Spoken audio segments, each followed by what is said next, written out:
इटावा की भाजपा विधायक के बड़े बोल, कहा सैफई के रावण का वध करने का समय आ गया है। बता दें, किशनी के जेएस गार्डन में भाजपा की बैठक में इटावा की विधायक सैफई में रावण के वध का समय आ गया है। सरिता भदौरिया ने सपा पर जोरदार हमला बोलते हुए कहा है कि भाजपा मैनपुरी में बड़ी जीत हासिल करने जा रही है। किशनी के जेएस गार्डन में कार्यकर्ताओं की भारी भीड़ को संबोधित करते हुए इटावा सदर विधायक सरिता भदौरिया ने सपा पर जमकर हमले किए हैं।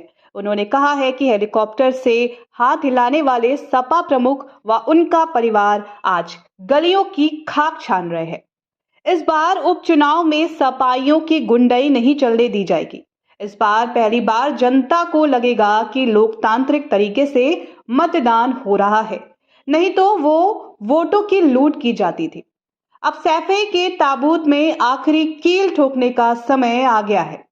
जसवंत नगर विधायक ने अपनी सीट बचाने के लिए भतीजे से समझौता कर लिया है। शिवपाल यादव पर हमला बोलते हुए उन्होंने कहा कि विधायक होने के बावजूद उन्हें भारी भरकम सुरक्षा मिली हुई थी, लेकिन अब वो सामान्य विधायक की तरह रहेंगे। चाचा भतीजे चुनाव में एक होकर जनता को धोखा देते हैं, जिसे अब जनता जान चुकी है। भाजपा प्रत्याशी को भारी मतों से जिताकर सैफई के रावण का अंत कर दे। आते हैं और जब देने की बात आती है तो अकेले से याद आते हैं। हम लोग बेवकूफ हैं। बंगला मांगना हो योगी जी, सुरक्षा मांगनी हो योगी जी, तब योगी जी के तले में चाटने का काम करते हैं। कहते हैं कि भतीजे से हमारे प्राण बचा लो। हमारा भतीजा हमारा दुश्मन बनकर बैठा है। सदन के अंदर इस बात को कहने का काम करते हैं। अब उनकी बात कितनी बड़ी है ये आप सब समझ सकते हैं। आमने सामने चाचा कहते हैं भतीजे से और भतीजा कहता है चाचा से। मुझे बताने की जरूरत नहीं, मैं तो केवल आपको याद दिला रही हूं।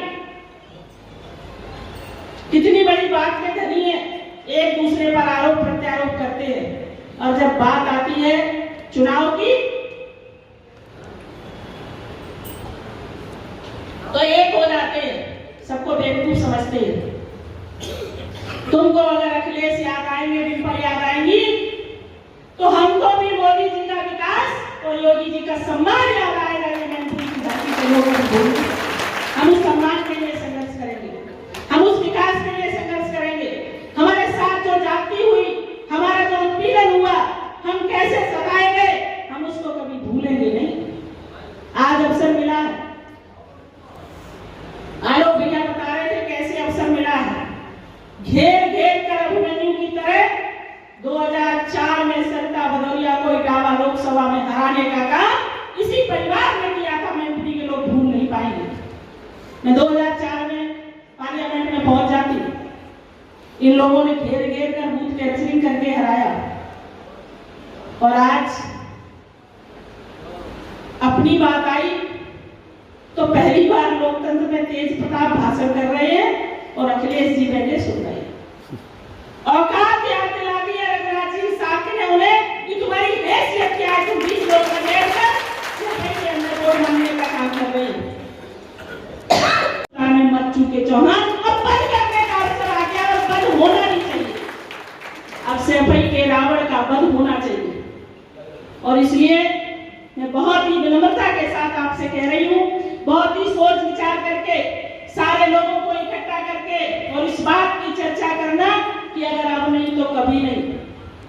हम अगर चूक गए तो बरसों पीछे चले जाएंगे, इसलिए अब चूकने का अवसर नहीं है, अब जवाब देने का अवसर है और हम जवाब देकर रहेंगे।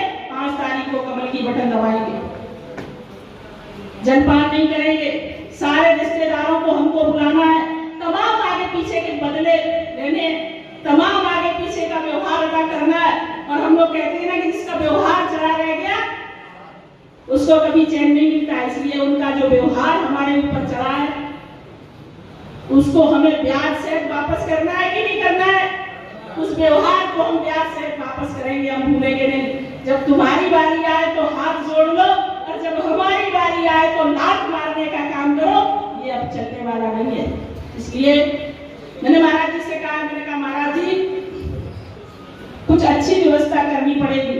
बहुत शान शौकत गाड़ियां बंगला लेकर घूम रहे और भतीजे की पीठ पर हाथ रखे। अब हम लोग पागल नहीं बनेंगे, अब इनको इनकी हैसियत बताने का काम करेंगे। अगर जसवंत नगर के विधायक हो तो विधायक की हैसियत में रहोगे। सरिता भदौरिया जिस तरीके से रहती है उसी तरीके से रहने का काम करोगे। पार्टी साथ छोड़ रहा है, लोग साथ छोड़ जाएं, अपनी अपनी सीटों की पड़ी है, ये यथार्थ है कि नहीं है? कंप्रोमाइज क्यों किया गया आप लोग बताओ? जसवंत नगर बचाना है ना केवल? भाड़ में गई प्रस्ता, भाड़ में गए कार्यकर्ता, भाड़ में गया यादव, केवल जसवंत नगर को बचाने के लिए, अपनी सीट को बचाने के लिए सबको दांव पर लगाने वाला व्यक्ति हमारा नेता कैसे हो सकता है और क्यों हो सकता है? इसलिए हमें इस बात का भी जवाब देना है। तमाम बदले आगे पीछे के लेने हैं और हम लेकर रहेंगे।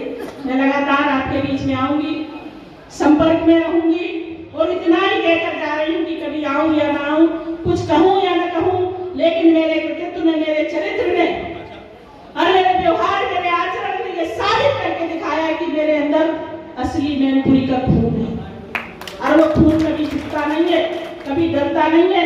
मैंने तो पार्लियामेंट में कहा था, चाचा भतीजे दोनों बैठे थे, मैंने कहा महाराज जी यहाँ पर आकर रोने की बात कहते हैं। इटावा में हमारे खिलाफ पूरा खानदान एक रथ में बैठकर वोट मांगने का काम कर रहा था और इटावा की जनता ने फिर भी इनको इनकी हैसियत बताकर भेज दिया है वापस। अब यहाँ पर आकर आपके सामने रोने का काम कर रहे हैं। और मैंने इटावा से ब्यूरो रिपोर्ट।